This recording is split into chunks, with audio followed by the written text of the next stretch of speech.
Donc, on va démarrer le webinaire sur les logements collectifs et les immeubles connectés.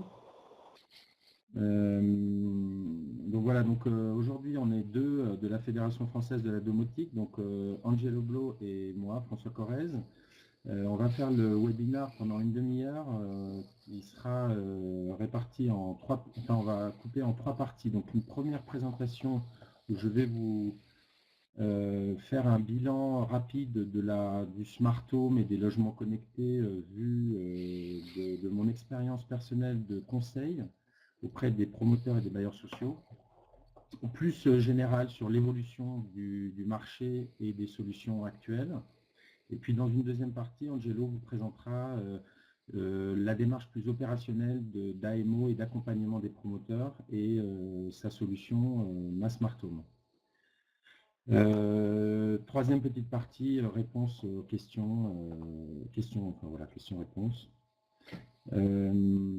Donc voilà, je démarre. Le logement collectif, ici, vous voyez, ce webinaire est organisé par la Fédération française de la domotique. À titre personnel, donc François Corrèze, je suis conseil sur les solutions numériques dans le bâtiment. Donc j'ai un cabinet de conseil qui s'appelle Atrium Multimédia et je suis également associé à un cabinet qui s'appelle Urban Practice.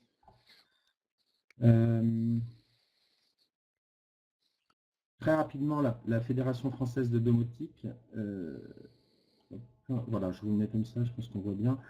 Donc la Fédération française de domotique, c'est une structure à but non lucratif qui s'adresse aux acteurs du smart home. Donc cette fédération existe depuis 5 ans et elle regroupe tous les professionnels qui sont concernés par le smart home.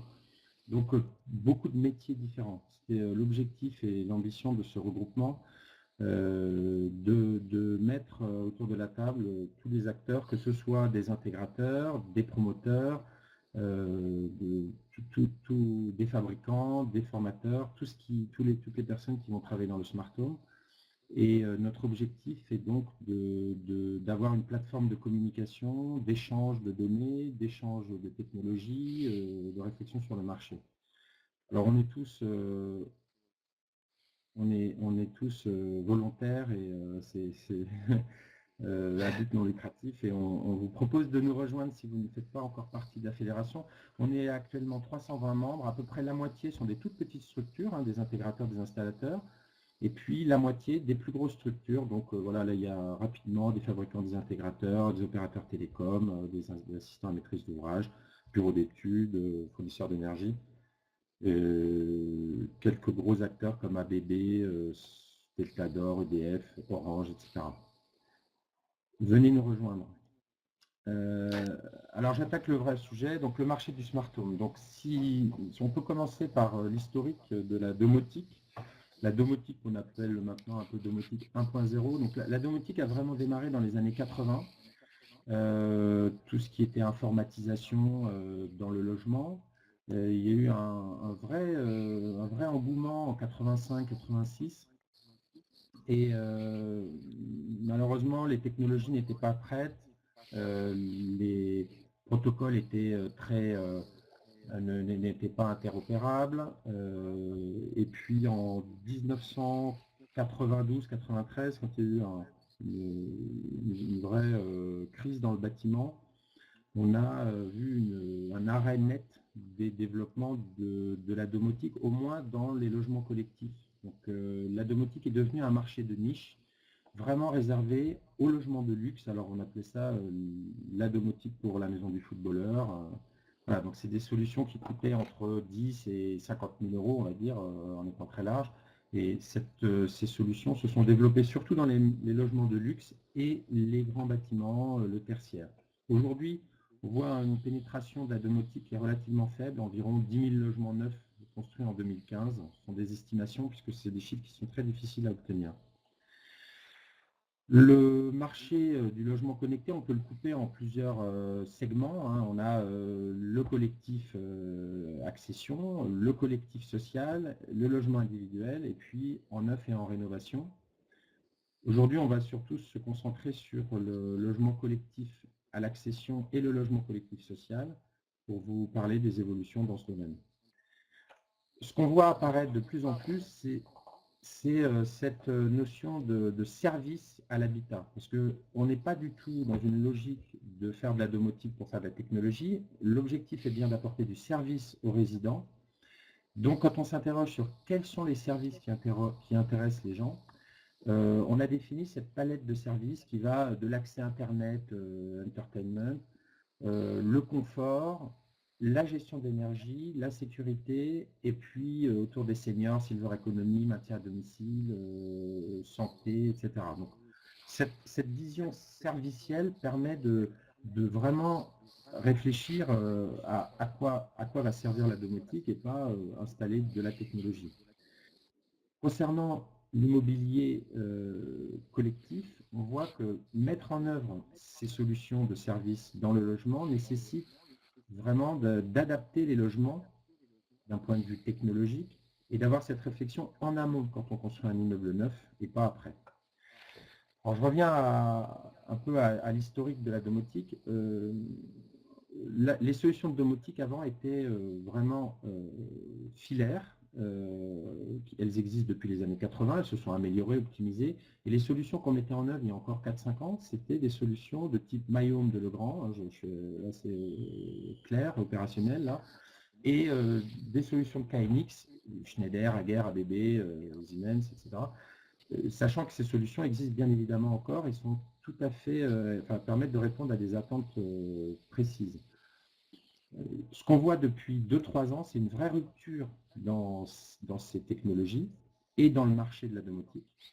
Une multiplication des objets connectés, l'apparition de solutions radio stables et ouvertes, et surtout l'apparition, le développement de plateformes de services sur Internet, donc de cloud, que ce soit des startups ou aussi des grands groupes qui développent des services sur Internet. Et ces mouvements ont fait que les clients finaux s'intéressent à la domotique de façon beaucoup plus claire. On a fait des sondages, enfin ça c'est des focus group avec un très gros promoteur, numéro 1 français. On voit qu'en 2012, quand on interrogeait les clients, la domotique apparaissait comme un gadget un peu cher, compliqué. Moi, je préférais avoir des robinets de bonne qualité qu'avoir de la domotique. Enfin, c'était quasiment les réponses qu'on avait. 2016, le même sondage, la même étude. La domotique apparaît comme quelque chose de nécessaire. Je pilote aujourd'hui ma voiture, enfin, je vais consulter mon compte en banque, je fais tout avec mon smartphone. Pourquoi je ne peux pas piloter mon logement, avoir mes consommations sur mon smartphone et piloter mon logement avec mon smartphone? Donc une vraie attente du client. Une attente pour avoir quel type de service, améliorer mon confort, piloter, gérer mon logement, mais aussi optimiser mon énergie et puis permettre de maintenir à domicile des personnes fragilisées.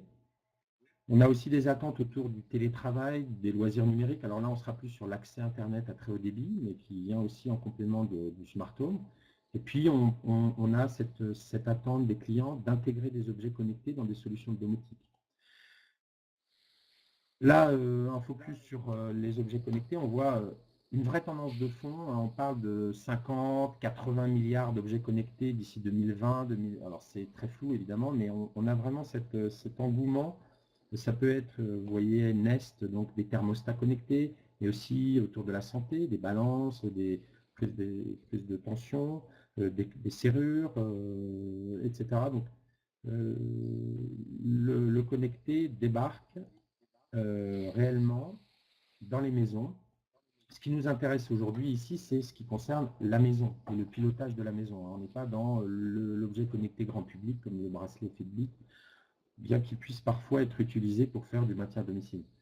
Un point important, c'est pour les promoteurs. Je reviens sur le marché du collectif. Pour le promoteur, on a une attente autour du sans fil sans pile aussi.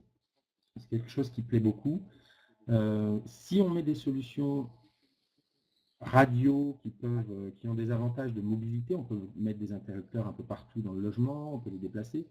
À ce moment-là, il faut vraiment éviter les piles. Ça, c'est une attente forte des promoteurs immobiliers qui permet parce que si on a 80 milliards de piles à changer chaque année, je ne parle pas du résultat. Alors, je vais accélérer. Je sais que j'ai peu de temps, puisqu'on a dit qu'on se répartissait pendant une demi-heure à 3. Enfin, à 2. Je vais accélérer encore. Euh, Aujourd'hui, un point qui est très important sur la gestion des services, hein, je tiens absolument à le faire. Alors cet après-midi à 14 h, vous avez une web conférence de la Smart Building Alliance sur cette notion de Ready to Service. Je vous fais très rapidement. Aujourd'hui, quand vous achetez un objet connecté, vous avez une vision verticale des services. C'est-à-dire vous avez un objet, une infrastructure, une passerelle, et puis vous avez un service sur Internet. Chaque objet est comme ça, défini par sa verticale. Il n'y a pas de communication entre les différents objets. Ce à quoi adhère la Fédération de la domotique et la Smart Building Alliance, c'est de dire on voudrait décloisonner, on est en train de décloisonner ces services et de dire un objet peut communiquer avec un autre service. Cette notion de décloisonnement permet de faire émerger des services. Parce que du coup, on pourra faire du maintien à domicile avec une solution de smart home classique. Et on permet de faire vraiment évoluer émerger des services sans pour autant dépenser plus. Alors je vois une remarque là très intéressante sur le chat qui concerne sans fil sans pile. Effectivement, aujourd'hui, sans fil sans pile, c'est uniquement un océan. Alors on sait que il y a plein de solutions qui sont en train d'arriver avec Zigbee 3.0, Thread, Schneider aussi est en train d'apporter une solution à base de Bluetooth Low Energy. Donc c'est plus un objectif aujourd'hui. On sait qu'aujourd'hui c'est vraiment une attente forte en termes de service et d'usage. Je vais très vite. On a l'émergence des plateformes de services, je vous disais. Donc on a ici un exemple qui est Intel Technologies qui propose de centraliser tous les services Internet des bailleurs sociaux, hein, que ce soit tous les accès, la gestion des ascenseurs, la gestion du contrôle d'accès, etc. Malheureusement, je suis obligé de passer très vite, mais c'est juste pour vous évoquer. DocaPost aussi qui propose une plateforme pour récupérer tous vos objets connectés à travers une seule application et derrière également dans cette idée de faire émerger des services. Ubiant Technologies qui est un acteur qui a été choisi par Bouygues Immobilier qui permet qui a une solution sur Internet d'intelligence artificielle qui permet de faire de l'auto-apprentissage, un petit peu comme Nest, mais appliqué à tous les éléments de la maison. Je conseille d'aller voir leur site Internet. Alors, un exemple très concret, Bouygues Immobilier, je pense que beaucoup d'entre vous en ont entendu parler, et donc moi je travaille sur ce projet, donc je le connais très bien. Bouygues Immobilier a donc décidé d'équiper tous leurs logements de solutions Smart Home. Donc tous leurs logements sont connectés en sans fil sans pile avec la solution Ubiant. Voilà, maintenant juste un petit focus, une petite synthèse sur les solutions. Je vous disais donc, historiquement, des solutions sans fil, sans pile, plutôt de grands équipementiers électriciens. Depuis quelque temps, des solutions à base de radio d'industriels, Somfy, Deltador, Hurmet, et puis très prochainement Legrand, Schneider, qui arrivent avec des solutions dont une partie seront sans fil, sans pile. On a des passerelles multiprotocoles qu'on connaît bien, comme Idomus, JDOM, Zipato, Casanova aussi qui intègrent des solutions JDOM, et des solutions qui sont apportées par Orange, par Rexel. Et puis on voit arriver des gros acteurs comme Google, Apple et Samsung. Tout ça passe par des services autour du cloud qui apportent des solutions de confort, de sécurité, de santé. Voilà la vision qu'on a de la domotique 2.0 et qui est cette domotique qui est en train de se mettre en place. Mon dernier slide. Nos convictions à la Fédération française de domotique, c'est qu'on a vraiment une forte croissance du logement connecté, du logement smart, à travers les objets connectés et les nouvelles solutions dont je vous ai parlé. L'émergence des services, c'est essentiel. On peut dire avant, on faisait de l'automatisme. Maintenant, on a des solutions flexibles qui permettent de faire émerger des services. À chacun sa domotique. On n'est pas du tout dans une logique de domotique pour tous, imposée, systématique. Donc, ça nécessite d'avoir une réflexion.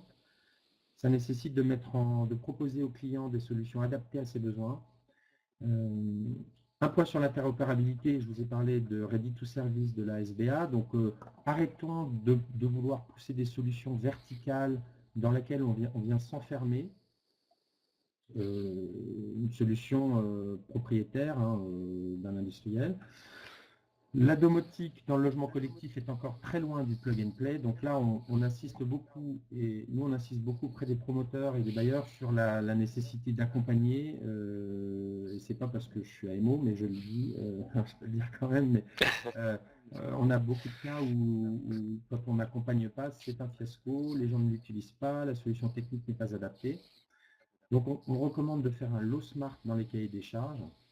Et pour nous, le succès passe par évidemment la confiance autour de la data. Donc là, on a tout ce qui vient de l'Europe avec la gestion des data privées, qui est extrêmement important. La fiabilité des solutions, redonder les solutions, la QoS et le SAV, très important, l'accompagnement des clients et la compétence des professionnels. Donc pour nous, c'est essentiel de mettre le professionnel au cœur de la mise en œuvre de la solution. Accompagnement, bonne définition de la solution, installation par un intégrateur qualifié ou par des électriciens qui sont montés en compétences et qui sont capables de faire des belles installations. Voilà. Merci. J'ai été très vite. Si vous avez des questions, je serai disponible pour répondre par la suite. Je passe la main à Angelo. Bon, ben merci beaucoup. En effet, c'est une belle transition puisque moi, je vais rentrer vraiment dans l'opérationnel. En effet, c'est comment on peut envisager finalement le déploiement d'un programme incluant de l'intelligence et du connecté au sein de sa promotion immobilière. Donc, je vais vous présenter finalement la MassMartome, mais avant tout, pareil, je vais revenir sur ces chiffres-là, en effet, du marché qui sont de plus en plus réels puisqu'on les croise. Hein, les assistants vocaux arrivent de plus en plus, on les voit débarquer en France avec notamment Google Home. On considère que ça va permettre justement la démocratisation du logement connecté puisque on va un petit peu se passer finalement des éléments de contrôle qui sont le smartphone pour plus aller vers des interactions plus naturelles puisque la voix est disponible de 3 à 99 ans même plus, donc c'est plus intéressant pour pouvoir contrôler son logement et pour pouvoir accéder essentiellement à des services. Nous, on aime bien en fait présenter finalement le logement connecté un petit peu comme finalement des problématiques qui est encore en cascade aujourd'hui. Finalement, c'est le professionnel mobilier à la création, c'est comment je dois finalement anticiper mes logements pour qu'ils soient prêts à accueillir les services de l'avenir, comment les installateurs vont intervenir pendant le chantier, quelles compétences ils doivent avoir et comment les recruter, les fournisseurs, que ce soit de matériel ou de services, comment ils vont s'interopérer au sein du logement. Et enfin, finalement, c'est le particulier, c'est comment on va pouvoir lui transmettre la compréhension du logement connecté. Et comme l'a dit François, c'est comment lui montrer de quel service il va avoir besoin aujourd'hui ou dans l'avenir. Donc MassMartome, nous avons développé 4 briques technologiques qui permettent de répondre finalement à cet ensemble de problématiques et je vais les présenter très rapidement une par une pour vous montrer que finalement le logement connecté peut dès aujourd'hui se réfléchir et s'intégrer sur des programmes à venir. Donc sur la partie création, qui s'adresse essentiellement donc, aux professionnels de l'immobilier, promoteurs, constructeurs, mais prochainement aussi agences immobilières qui souhaiteront proposer à leurs vendeurs des fonctionnalités du logement connecté. Comment ça fonctionne? Je vais vous montrer, c'est très simple. Finalement, pour un promoteur qui désire intégrer le logement connecté intelligent à son futur programme, il suffit simplement de se connecter à l'un de nos outils, de définir les informations qu'il a à sa disposition, à savoir par exemple qu'est-ce que je vais mettre comme finition d'interrupteur dans mon logement, et on va poser des questions sur les équipements qui vont arriver dans le logement, sur les interrupteurs, sur le système de chauffage, donc des informations dont on a disponibles directement dès la phase d'étude. Donc pas d'informations du tout techniques. Après, on va demander au promoteur de pouvoir de définir quels sont les packs qu'il aimerait offrir à son client ou les mettre en option. Donc par exemple, j'aimerais offrir la gestion du chauffage de manière centralisée ou par zone, ou j'aimerais offrir les fonctionnalités de gestion des volets roulants ou d'éclairage ou du prise connectée. Donc ça, voilà, pareil, il n'y a aucune question technique, hein, c'est très simple à définir en amont. Et après, c'est là où la partie qui devient un petit peu plus intéressante, c'est on va pouvoir aussi demander quels sont déjà les services qu'on va pouvoir mettre dans le logement, livrer le logement avec des services déjà payés ou pas par le promoteur en amont pour montrer finalement à son futur acquéreur que le logement peut être justement animé de services à sa livraison. Donc ensuite, voilà, on vient remplir avec nos outils chaque architecture du logement. Pareil, on est encore sur de l'information ultra simple, non technique, dont on dispose dès les phases de construction. Et après, finalement, on vient simplement attribuer des gammes et des packs à ces logements de manière très simple.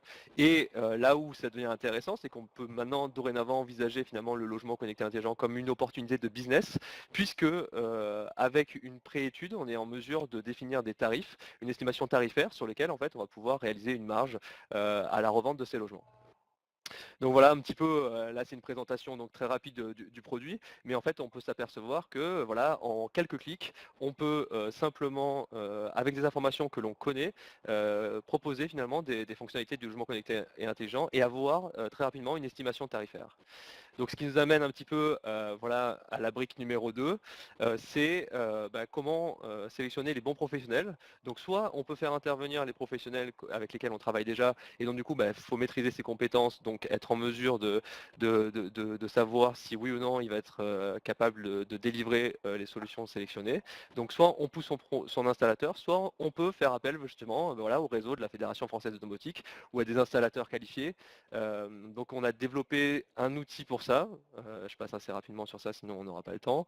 Donc la brique installation, donc, qui est une brique qui s'adresse à tous les professionnels, installateurs, intégrateurs, électriciens, chauffagistes, sur lesquels ils vont pouvoir finalement avoir une visibilité sur les appels d'offres disponibles en temps réel partout en France, avec bien entendu une approche en fonction de ses propres compétences, c'est-à-dire que nous on sélectionne les professionnels et on maintient leurs compétences à jour et on est en mesure donc de dire si oui ou non ils sont capables de répondre au projet et à l'appel d'offres. Donc ça c'est super important justement d'avoir une bonne maîtrise de son réseau et c'est totalement ce que fait la Fédération française de domotique. Donc c'est pour ça qu'on vous invite à vous rapprocher de la FFD, à la rejoindre si vous n'êtes pas encore membre. Et donc on intervient en fait, les professionnels interviennent sur la partie installation, donc en amont sur le chantier, mais il y a aussi la partie post-livraison. Ma Smart Home, on a à cœur en fait d'accompagner les utilisateurs lors de la livraison du logement. Donc à chaque fois qu'un logement est livré, il y a un accompagnement avec le futur acquéreur pour justement la maîtrise de son logement, la découverte des fonctionnalités avec un humain. Donc c'est très important pour nous de pouvoir accompagner ces personnes-là durant cette phase. Donc après, on a une partie donc vente. Qu'est-ce que c'est? C'est en fait une application très simple, comme une sorte de configurateur qui permet finalement au promoteur, à votre vendeur, de pouvoir justement identifier avec l'acquéreur quelles sont les options, quels sont les services qu'il aimerait retrouver chez lui. Et pour ça, en fait, c'est très simple. Vous avez vu sur le premier outil, on a un petit listing avec les logements. On génère finalement un petit code et à chaque fois, l'acquéreur va pouvoir se connecter via cette application pour voir d'une part ce que lui a offert son promoteur, mais aussi sélectionner les options qu'il aimerait retrouver chez lui. Et comment on fait? C'est très simple. Pour chaque acquéreur, on va dresser un rapide profil permettant d'identifier qui va vivre dans le logement, donc si c'est plutôt des enfants, des adultes, des personnes âgées. C'est important justement pour la prescription de services, par exemple pour les seniors. On va demander aussi des informations concernant quels sont les systèmes, on va dire, qui possèdent, si c'est plutôt sur iPhone, plutôt Android ou autre, pour identifier quelle technologie on va privilégier à l'installation. On va aussi demander des questions sur les hobbies, les centres d'intérêt, savoir si la personne est plutôt orientée sécurité pour des systèmes d'alarme ou plutôt écologie pour de l'économie d'énergie. À partir de là, on va faire un petit peu, je ne sais pas si vous connaissez, mais un petit peu à la Netflix, on va faire des premières recommandations finalement avec ce profil-là. On va proposer un éventail de fonctionnalités, d'applications, d'automatisation et même de services. Donc finalement, l'utilisateur va sélectionner, comme sur un store, ce qu'il aimerait retrouver chez lui.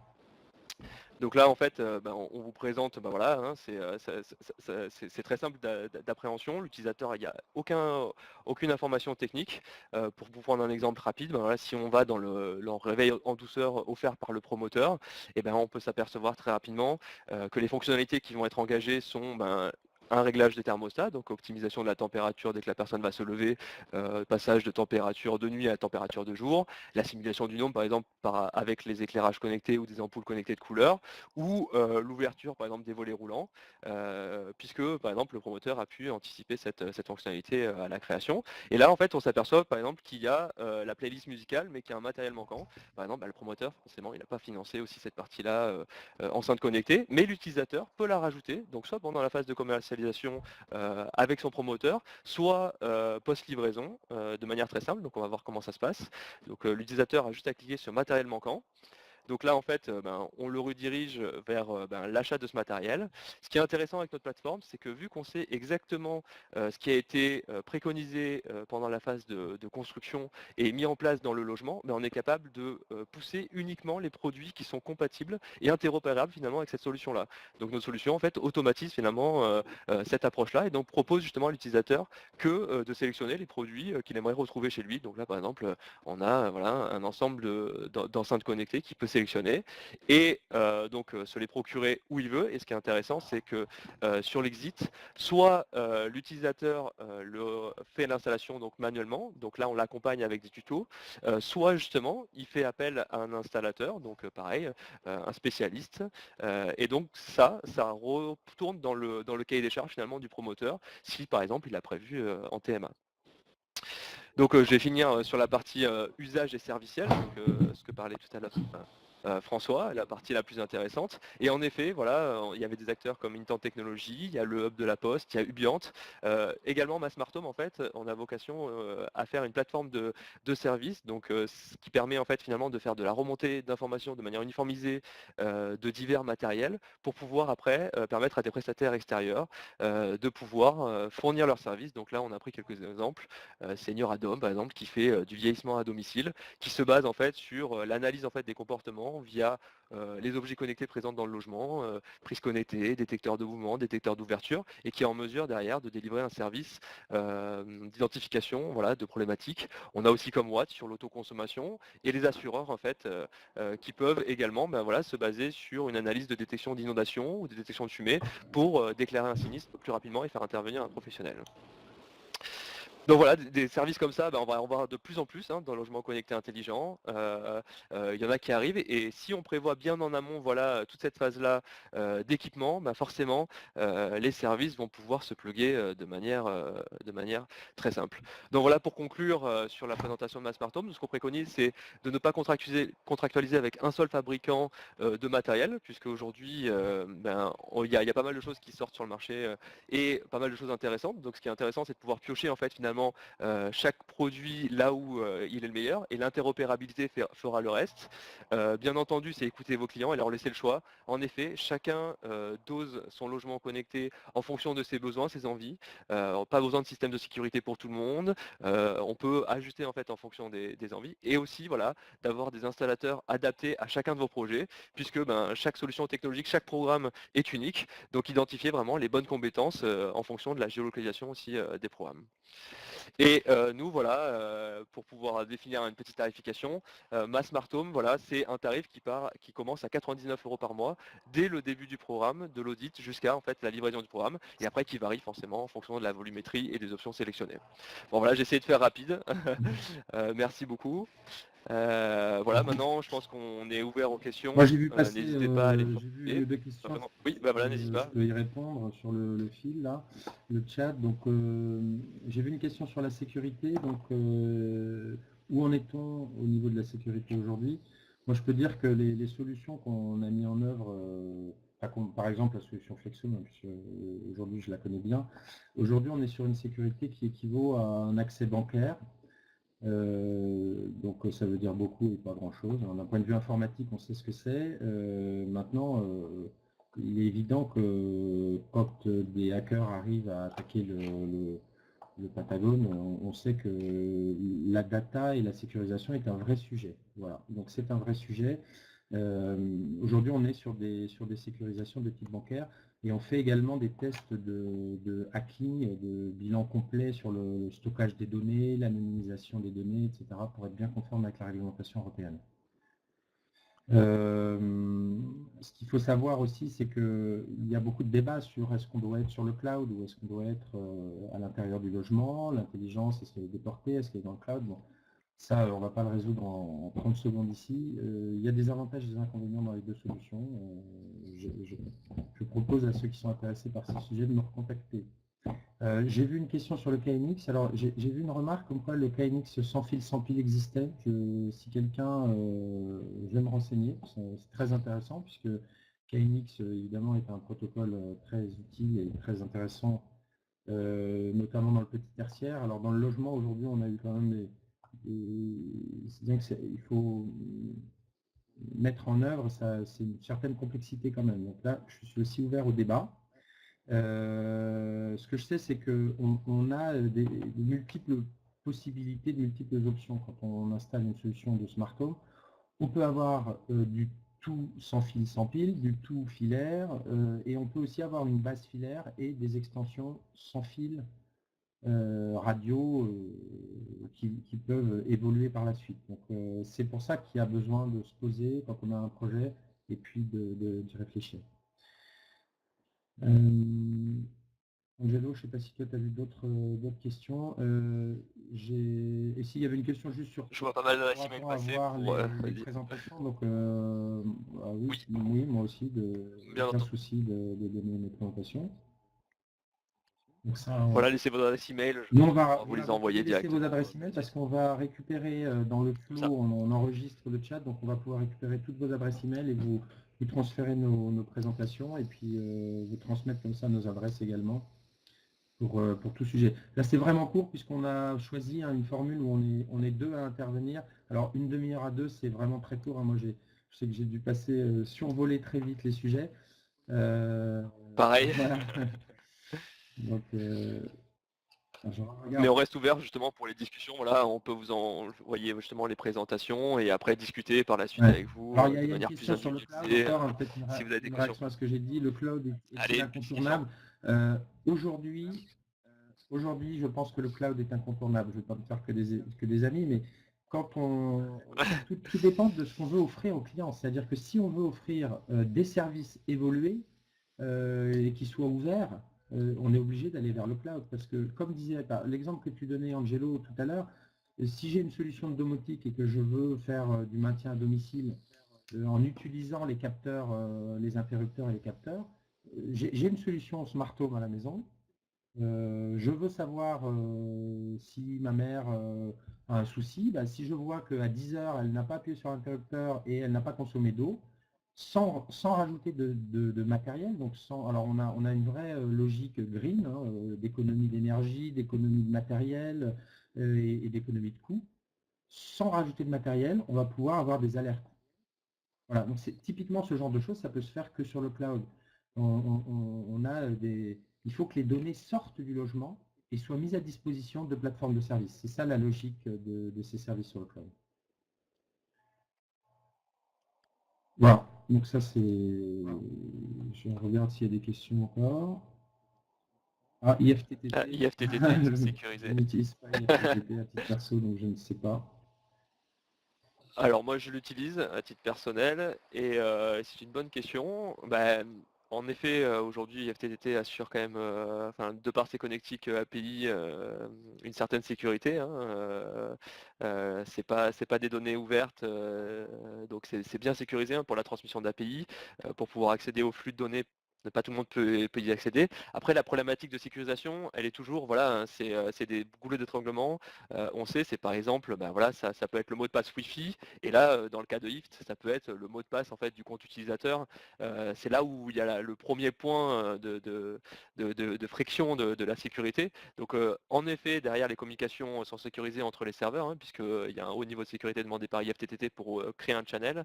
Par contre, est-ce qu'il faut bien faire et bien faire comprendre aux personnes, et c'est pour ça qu'il faut les accompagner. C'est la création d'un mot de passe Wi-Fi fort, la création de comptes IFTTT avec des mots de passe forts qui permettront en fait par la suite de ne pas avoir de problématiques de hacking ou autre. Alors il y a une question intéressante sur donc Jean-Chris et peut-être Jean-Christophe sur si on mixe les solutions de partenaires nouveaux, comment gère-t-on dans le temps La garantie. Alors si on mixe les ça. solutions. Euh, Oui, oui, alors, si on... moi je pense Ouais. que tu veux répondre moi? Nouveau au sens de société émergente. D'accord. Et c'est-à-dire peut-être le risque qu'une start-up disparaisse, par exemple. Donc bon, là, on s'assure. Alors, quand un grand groupe travaille avec une start-up, il prend des précautions. Alors, c'est toujours un risque, hein, ça c'est évident. Bon, il prend des précautions sur la sauvegarde du code, par exemple. C'est-à-dire que si... Angelo a disparu. Si la start-up disparaît, le groupe souvent négocie la possibilité de récupérer le code et de pouvoir reprendre la main sur la solution. Maintenant, il y a une chose très importante, et là on retombe sur ce que je disais sur le ready to service, hein, je vous conseille d'aller écouter l'autre web conférence, et le principe du ready to service, c'est que si vous avez ces trois couches, matériel, infrastructure, service, si l'idée c'est que ce soit interopérable. Si demain un acteur, Ubiant, Massmartome, alors Massmartome c'est un petit peu différent, vous avez plus un rôle d'ensemblier, de prestataire d'accompagnement, donc c'est pas la solution, mais par exemple, supposons Ubiant fait faillite, m'étonnerait, puisque NG rentre au capital à 23% là, mais supposons, à ce moment-là, on peut tout à fait utiliser un autre service, et même au-delà de faire faillite, l'idée du ready to service, c'est que si un client dit je ne veux pas utiliser Ubiant, mais je veux utiliser une autre solution de pilotage de mon logement, il peut se débrancher de sa solution et migrer sur l'autre solution. C'est cette flexibilité qui est proposée. Maintenant, ce qui est plus complexe, c'est que il y a du coup plusieurs acteurs. Alors moi, ce qui est important à étudier, c'est le SAV. Donc, moi, je pense que c'est un point crucial aussi, c'est que on achète une voiture chez un fabricant, Renault, c'est Renault. Si j'achète des pièces détachées de voiture et que je fabrique ma voiture, que les pièces viennent de plein d'endroits différents, j'ai la responsabilité de l'ensemble. Donc il y a un vrai travail aujourd'hui sur le SAV, l'accompagnement global de la solution. Jello, je ne sais pas toi, mais ce que tu veux dire. Non, non, bah Avez-vous des en effet, partenariats concrets aujourd'hui avec des... c'est une bonne réponse. Ah, Je sais d'accord, pas si si le cette partenaire question hard est fait adressée pour faillite. moi ou pour D'accord. toi. Non, bah alors je pense que sur la partie des partenariats, je pense que c'est Ouais, toi. ouais, voilà, bah, du coup, Moi, je voilà, travaille la comme réponse est en consultant, effet donc oui, je oui, nous travaille avec travaillons beaucoup de déjà avec promoteurs. de nombreux promoteurs, des constructeurs aussi de maisons individuelles. Donc, on intervient justement sur bah, voilà, l'accompagnement, hein. On a une plateforme, on a une application, mais on est aussi un service. Donc, en quelque sorte, finalement, un AMO aussi, mais plus sous le format applicatif, mais toujours présent aussi pour accompagner en fait sur chaque programme immobilier. Donc oui, on a de nombreux partenariats et on continue d'augmenter notre nombre de clients. Ouais, alors sur l'aspect, supposons, là, je reviens sur le matériel, hein, que Jean-Christophe, je suis désolé, Jean-Christ disait, si effectivement le partenaire hard fait faillite, alors aujourd'hui, l'idée c'est d'avoir plusieurs partenariats avec des fabricants. Donc, par exemple, dans Flexhome, on travaille avec la filiale de Somfy qui s'appelle Overkey, et potentiellement, enfin, on a d'autres partenariats. Ça pourrait être JDOM, ça pourrait être des solutions Schneider. Enfin voilà, on est en train de travailler de faire rentrer d'autres prestataires, d'autres partenaires. Si un prestataire fait faillite, les nouveaux logements sont équipés avec un autre prestataire. Et puis si on doit remplacer le matériel chez un client final, on peut également remplacer par un matériel d'un autre prestataire puisqu'il y a interopérabilité. C'est ça l'idée vraiment. Voilà. Alors c'est très Et simple, hein, évidemment, là je vois une alors petite je vois question. pas mal. Ah, moi, il suffit d'aller sur massmartom.com, Ouais, vas-y. sur l'espace pro, et il y a un système qui vous permet justement de vous référencer. Il y a un petit formulaire, et après derrière, nous on vous recontacte, on vous rencontre et on définit ensemble voilà, vos compétences et on voit comment on peut faire évoluer tout ça, s'il y a nécessité justement de monter en compétences. En tout cas, c'est très simple pour un premier contact pour devenir installateur référencé Massmartom, c'est d'aller sur le site massmartom.com, espace pro. Voilà. Et là, il y a une question à nouveau sur le KNX. Donc KNX, moi je n'ai pas trop parlé de protocole, hein, parce que si vous voulez, la logique des couches n'exclut pas du tout un protocole parmi d'autres. Nous, on travaille avec d'autres promoteurs. Vous voyez, il y a Nexity, enfin beaucoup de promoteurs s'intéressent évidemment à ces sujets. Enfin, juste pour rebondir, d'ailleurs, enfin, pour élargir, là je vous ai parlé de Bouygues Immobilier, mais le Bouygues Immobilier a été le premier à dire je vais mettre du smart home dans tous mes logements. Ça a fait un émoi dans la profession. Je pense que ceux qui ont entendu parler sont bien au courant. Tous les promoteurs ont dit voilà, qu'est-ce que c'est que cette bête. Beaucoup de promoteurs réfléchissaient au smart home depuis quelques temps, mais ça a un petit peu brusqué les choses. Donc tous les promoteurs s'interrogent. Certains ont déjà décidé de mettre du smart home, de le proposer en option, d'autres de le mettre en systématique. Et voilà, donc il y a un effet domino aujourd'hui. Tous les promoteurs s'interrogent sur ces sujets. Donc c'est un marché qui se développe. Sur le KNX et sur les différents protocoles, c'est très important de dire aujourd'hui, on n'est pas pour ou contre un protocole. Alors, ça ne veut rien dire, donc je veux dire moi, à titre personnel, quand je préconise des solutions, ce que je pousse, c'est des solutions qui sont interopérables, ouvertes, mais parfois, on va utiliser IO de Somfy sans aucun problème parce que c'est probablement le meilleur pour piloter les volets roulants, notamment ceux de Somfy. On va utiliser du X3D de Deltador, on va utiliser des solutions KNX, on va utiliser plein de protocoles. Du NOCéan, si on veut faire du sans fil, sans pile, parce qu'aujourd'hui, c'est le seul que je connaisse, je vais aller m'enseigner sur KNX. L'idée, c'est d'avoir, le protocole terrain n'a finalement peu d'importance. L'idée, c'est de proposer des solutions globales, interopérables, qui permettent de faire émerger des services. Voilà le credo qu'on a.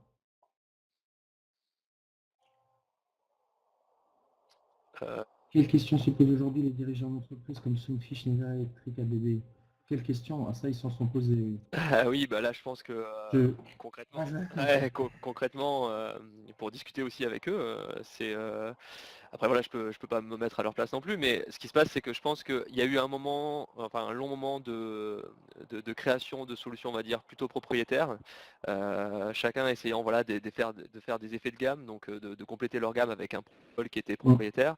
Là, ce qui se passe, c'est qu'on s'aperçoit que on va dire, le logement connecté, les objets connectés sont drivés un petit peu par les GAFA, hein, Google, Apple, Facebook, Amazon, puisque eux, ils ont une puissance totalement internationale, et donc dès qu'ils lancent finalement une volonté d'interopérabilité, ça peut se déployer très rapidement. Et on pense que voilà, il y a eu un moment donné où ces GAFA-là, comme Apple, quand ils ont voilà, commencé à parler de HomeKit, ça a commencé à fédérer finalement un petit peu plus les industriels autour une même volonté d'interopérabilité. Et de plus en plus, on s'aperçoit que les objets connectés qui sortent aujourd'hui, et même les grands industriels, hein, Legrand, Schneider, Somfy, etc., à chaque fois qu'ils sortent un nouveau produit, que ce soit Tahoma, la mise à jour de Tahoma, le nouveau thermostat connecté, là voilà, il est HomeKit ready, il est compatible Google Home, il est compatible Alexa. Donc en fait finalement l'interopérabilité, on la retrouve aussi à ce niveau-là, avec l'ouverture finalement de tous les systèmes auprès de ces grands groupes, quoi. Donc je pense que c'est la vraie question qui se sont posées à un moment donné stratégiquement, c'est de dire voilà, on sort un petit peu, en tout cas du protocole propriétaire pour aller plus vers l'interopérabilité, en tout cas niveau cloud. Et puis effectivement, tant que la domotique était on parlait de domotique, et tant que la domotique était un marché de niche, on avait un phénomène dans ces sociétés, c'était de dire on produit peu, donc on a des coûts fixes élevés, donc on fait des marges importantes. C'est vraiment très, très basique, donc on vend cher, on produit peu, on développe des solutions propriétaires qu'on maîtrise, on fait rentrer les clients dans nos solutions et ils vont acheter nos produits de plus en plus. Là, depuis 2010-2011, on a ce phénomène d'ouverture du marché. Et donc, moi, les questions que m'ont posées ces grands fabricants, je travaille beaucoup avec Legrand, Schneider, Hager, enfin tous les fabricants, ils m'ont posé la question à un moment, est-ce que ce marché va grandir d'après toi? Comment tu le vois pour les promoteurs, les bailleurs? Parce que est-ce qu'on doit basculer d'un marché de niche à forte marge à un marché de volume? Et voilà, moi j'y ai cru, on y a cru, ils y ont cru. Donc là, aujourd'hui, il n'y a plus de doute sur ce sujet. Donc les fabricants croient que le marché est en train d'évoluer vers un marché de volume, tiré par l'international, les GAFA, tiré par les demandes des clients. Heureusement, c'est bien ça qui fait que c'est une vraie réalité. Et ils développent tous en ce moment des solutions ouvertes, plutôt en allant vers des protocoles terrain. Donc, encore une fois, on peut conserver un protocole terrain propriétaire, ce n'est pas un problème, mais on voit quand même arriver des protocoles terrain ouverts, comme Thread, comme Zigbee 3.0. Donc, on a vraiment cette... C'est comme IP qui est arrivé dans l'informatique dans les années 80-90. Avant, chaque fabricant avait son système et tout le monde a convergé vers IP. On le voit comme ça. Alors, on a un peu dépassé le temps, mais c'est pas grave. Est-ce qu'il reste encore des solutions? Passer par sa box Internet pour l'interopérabilité ne présente-t-il pas un risque de fiabilité? Là, l'interopérabilité, elle peut avoir lieu à plein de niveaux. Hein, comme le disait, je reprends mes 3 couches. On peut avoir une interopérabilité au niveau matériel, donc protocole terrain, quel qu'il soit. On peut avoir, ça peut être la passerelle. Je dissocie bien passerelle et box. On essaie de ne pas dire box domotique parce qu'on comprend avec la box Internet. Donc, on va dire passerelle domotique Smart Home. Donc, la passerelle peut être multiprotocole et faire une interopérabilité au niveau de la passerelle. Je n'ai pas vraiment d'idée d'interopérabilité au niveau de la box télécom. En revanche, c'est vrai qu'on va remonter via l'infrastructure télécom pour arriver sur le cloud et on peut avoir une interopérabilité en cloud to cloud. Alors là, c'est vrai que l'interopérabilité en cloud to cloud, si on perd l'accès Internet, on perd l'interopérabilité. Donc si j'ai une solution, par exemple, je vais être très concret, j'ai ma chaudière connectée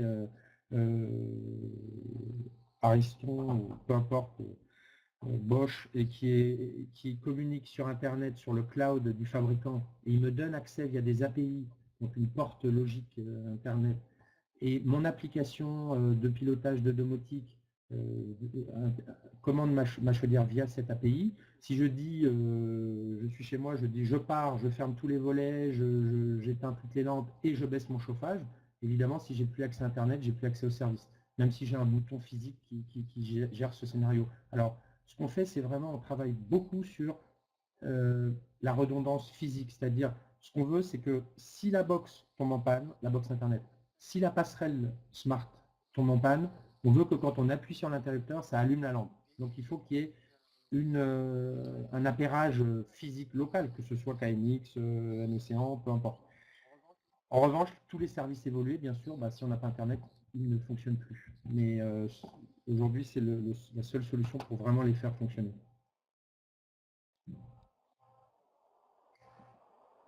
Du coup, ce n'est pas ouvrir le marché que de s'allier à un gros, à s'allier à des gros. Moi, je pense que c'est plutôt, c'est pas forcément une ouverture de marché, mais c'est une simplification de l'offre finalement.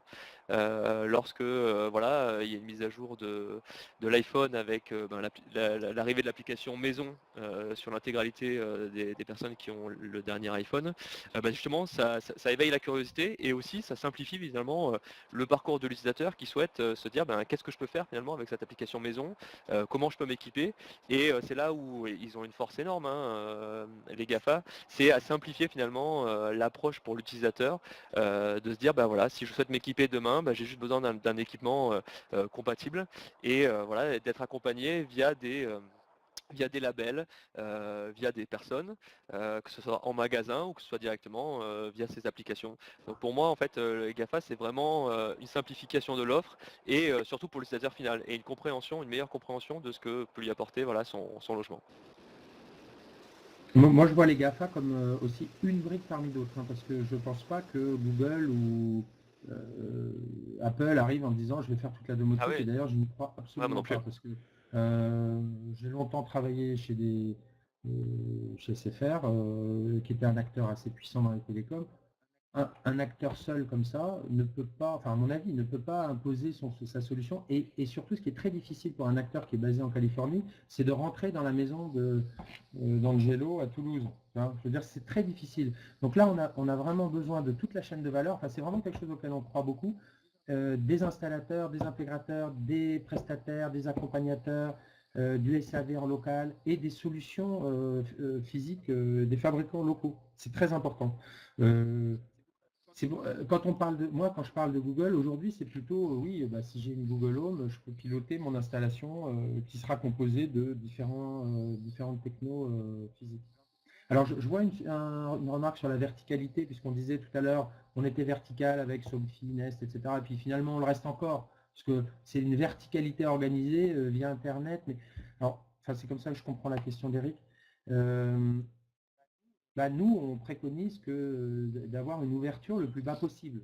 C'est sûr qu'on préconise que un thermostat Nest, on puisse le piloter localement avec un protocole, avec son protocole Nest, enfin Thread par exemple. Moi, je souhaiterais que ce serait beaucoup plus efficace, beaucoup plus rapide de piloter en local. Effectivement, certains fabricants ne veulent pas. Donc, je parlais des chaudières tout à l'heure. Il y a des fabricants de chaudières qui sont tout à fait ouverts, comme Atlantique, à ouvrir leur service pour qu'on puisse venir piloter la chaudière au plus près. D'autres fabricants, je ne citerai pas, qui disent non, nous, on a notre solution, si vous voulez, venez taper très très haut dans notre truc, mais voilà. Après, le marché, à mon avis, choisira ce qu'il préfère, hein. Moi, je préconise effectivement l'interconnexion le plus bas possible, ça me semble être le plus efficace et le plus rapide. Maintenant, il y a des services qui ne peuvent pas non plus être faits en local, hein. Je reviens là-dessus, à mon avis, on a besoin du cloud pour avoir des services. Notamment quand on garantit des qualités de service. C'est-à-dire qu'un fabricant va dire aussi, enfin, je vais en parler pendant des heures, mais le fabricant peut aussi dire, si vous commencez à secouer ma chaudière toutes les 10 secondes en local et que je ne vois pas ce qui se passe, je ne garantis plus ma qualité de service. Alors, je distingue la couche domotique, smart home et superviseur. Voilà, Quand tu dis, Eric, domotique, c'est plus peut-être la partie automatisme, ce que tu appelles automatisme. Il y a plusieurs façons de voir les choses. Donc, je pense qu'effectivement, on a un niveau. Nous, à la Smart Building Alliance et avec la Fédération de domotique, on converge beaucoup, hein, sur ces sujets. On parle de couches. Quand on parle de. Bon, ça nous rappelle de loin le système OSI.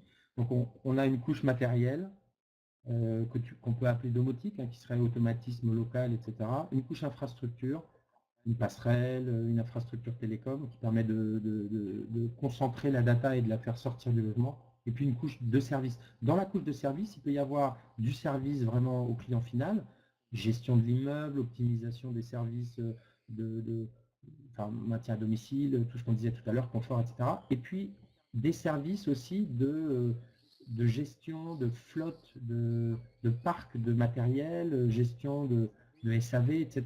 Donc il y a ces deux services dans le cloud. Ça, c'est aussi un point d'ailleurs, on parle des avantages du cloud, très difficile quand vous installez des box qui sont répartis partout en France.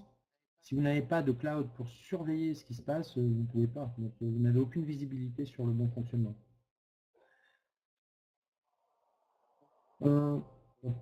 Selon vous, quelle est la responsabilité de l'installateur intégrateur en cas de souci, surtout en sécurité? c'est une bonne question. Ce qui se passe, en fait, c'est toute cette partie-là, en fait, c'est une suite finalement d'interventions et d'acteurs finalement sur la chaîne. Et de plus en plus, on va être amené justement à avoir une meilleure visibilité sur qui fait quoi lors d'une installation, qui installe l'objet physiquement, qui initie sa communication avec le serveur, qui maintient les serveurs, hein, également. Donc finalement, les responsabilités vont de plus en plus être, on va dire, verticalisées en fonction de qui intervient à quel moment. Et je pense que dans les mois et années à venir, on va être amené justement à bien identifier qui fait quoi dans un cahier des charges, et donc ce qui va permettre d'identifier à un moment donné si le service n'est pas maintenu, par exemple pour le maintien à domicile, il va y avoir une analyse de à quel endroit, en fait, quel a été le goulot d'étranglement, quel a été l'endroit problématique, et d'identifier justement l'acteur qui doit, en fait, via SLA ou autre, assurer cette continuité de service là. Donc de plus en plus, c'est des questions qui vont arriver et qui sont en train d'être traitées, en tout cas de manière juridique surtout. Ah ouais, alors nous concrètement, d'abord les promoteurs, moi, je parle concrètement des promoteurs, c'est un peu spécifique, quand ils achètent une prestation, ils aiment bien qu'il y ait ils achètent à une personne. Donc c'est pour ça que souvent, quand on fait un immeuble neuf, ils préfèrent acheter, alors c'est un peu compliqué, mais ils préfèrent acheter la prestation soit à une entreprise générale, soit, s'ils sont en lot séparé, au moins à un électricien. Donc souvent, l'intégrateur se retrouve sous-traitant d'électricien. Alors là, on est en train de mettre en place des lots smart, parce que nous, on trouve que ce n'est pas satisfaisant. Certains électriciens sont compétents, d'autres ne le sont pas. Donc, on met en place un lot smart. Le lot smart peut être pris en charge par l'électricien s'il est compétent ou s'il a un intégrateur et qu'il se présente avec un intégrateur en sous-traitance.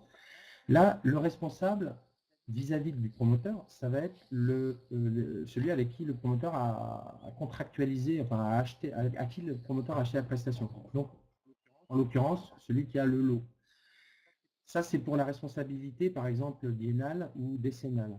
Maintenant, si c'est un service, là, aujourd'hui, avec Flexhome, aujourd'hui, on a le prestataire Ubiant qui, lui, assure le SAV du service de pilotage du logement. Si ça tombe en panne, derrière, il y a une cascade de responsabilités. Donc, il y a des contrats entre Ubiant et Bouygues Immobilier, des contrats entre Bouygues Immobilier et les différents prestataires, fournisseurs, par exemple Overkeys, enfin voilà, c'est les différents prestataires. Et ensuite, les SLA, elles sont garanties en chaîne en fait. Mais quand il y a un dysfonctionnement, un problème, il faut identifier où est le problème et qui est le responsable. Maintenant, c'est vrai que si quelqu'un, très concrètement, s'il y a le feu dans un logement ou s'il y a une fuite qui n'a pas été détectée ou une personne âgée qui décède alors qu'elle est tombée et que ça n'a pas été remonté, là, juste pour finir là-dessus, on a un point, nous, on se garantit dans les contrats avec le client final, on fait attention à bien préciser que ce qui remonte sur le système de domotique ne remonte pas la responsabilité du système de base. Alors, je vais être plus précis. Par exemple, si vous avez une alarme incendie qui respecte les normes incendie, si on remonte l'alarme de l'incendie sur l'application de domotique, de Smart Home, c'est à titre indicatif. C'est-à-dire qu'on fait attention à ne pas être responsable si le type dit l'alarme n'est pas remontée. Il faut que ce soit le système d'incendie par lui-même qui remonte l'alarme.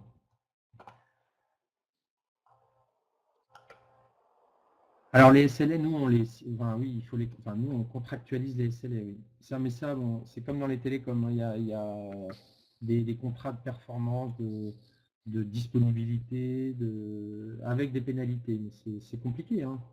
C'est vrai que c'est compliqué. On introduit une complexité qu'il faut gérer.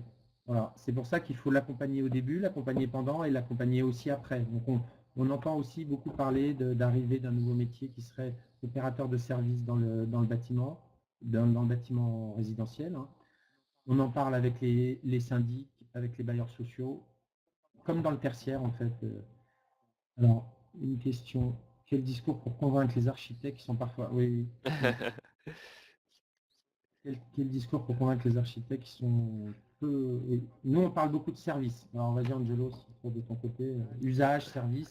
Et la technologie, finalement, c'est... Alors, ce qui est intéressant, c'est que, comme dans tout métier, hein, il y en a qui sont plus attirés et d'autres moins. Nous, c'est vrai qu'on a organisé déjà des réunions avec des architectes, mais des architectes, ils nous ont sollicités en amont, puisque ils voyaient vraiment l'intérêt en fait de proposer le logement connecté intelligent et comment l'inscrire finalement dans un programme immobilier.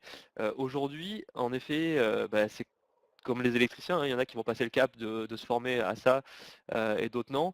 Pour attirer un petit peu plus ceux qui sont pas très attirés par la technologie, c'est très très difficile. Au sein de la Fédération française de domotique, justement, on essaie de créer des binômes entre un électricien, un intégrateur et un architecte, justement pour trouver le bon discours, les bons arguments, justement, pour convaincre un petit peu les réfractaires. Mais voilà, c'est pas à peine perdu, hein, puisque nous on travaille avec des architectes qui prennent le logement connecté intelligent comme une vraie opportunité justement de différenciation dans leur métier, puisque au-delà de ce qui peut se passer dans l'intégration et au design, il y a aussi une vraie réflexion sur qu'est-ce que le logement de demain, comment les gens vont vivre en fait dans ces logements-là, avec de plus en plus de fonctionnalités, avec des éclairages qui vont pouvoir varier, avec des dimensions de pièces à repenser. Et donc ça, c'est quelque chose qui intéresse. Les premiers flux de données sur l'utilisation des logements connectés vont permettre permettre, je pense, aux architectes de mieux définir le besoin en amont et de pouvoir de pousser progressivement finalement et d'intégrer en fait finalement cette partie-là dans leur réflexion. Mais voilà, c'est Moi, je pense qu'il n'y a pas de débat sur l'usage, les besoins, les services, etc. On voit que les architectes, comme aujourd'hui, il y a un vrai mouvement, une vraie attente sur les usages et les services. Maintenant, il ne faut pas se voiler la face, il y a une interrogation sur la, la, la durabilité, qu'est-ce qui se passe si ça tombe en panne, je rajoute de la complexité dans un logement. D'abord, c'est vrai.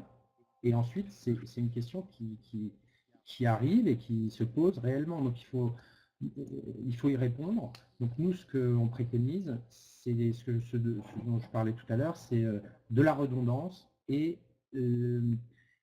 des systèmes qui sont autonomes. C'est-à-dire que effectivement, on sait qu'une box Internet, elle peut se friser, elle peut se tomber en panne. Il faut que dans le logement, ça fonctionne. Et ça fonctionne toujours. Après, toujours, qu'est-ce que ça veut dire? Mais il faut que quand j'appuie sur l'interrupteur, ça allume la lumière. Il faut que quand je baisse mon volet, il se ferme. Le service basique doit être assuré de façon garantie dans le logement. Voilà. Et aujourd'hui, les solutions qui arrivent le permettent. On voit bien tout. il faut c'est pour ça que nous on préconise d'avoir des appairages point à point entre par exemple les interrupteurs et les modules de pilotage des lampes et des volets. Bon, ou en tout cas minimiser les risques en cas de panne d'un module de commande. Oui, c'est une bonne remarque. La technologie introduit des pannes possibles, mais préfère-t-on une 2 chevaux à une Tesla? C'était rigolo les 2 chevaux aussi, mais c'est vrai qu'à 110, ça fonce sur l'autoroute sans lumière. J'ai vécu ça, c'était pas génial. C'était marrant. Ok. Je pense qu'on a fait le Je sais pas si... s'il y a d'autres questions. Ouais. Bon, en tout cas, merci à tous d'avoir assisté à ce webinaire. Ok, merci à tous. N'oubliez pas aussi, cet après-midi, pour répéter, il y en a un à 14h aussi organisé par la SBA. Donc si le sujet vous intéresse, vous pouvez toujours vous inscrire. Il n'est pas trop tard. En tout cas, merci beaucoup. Merci.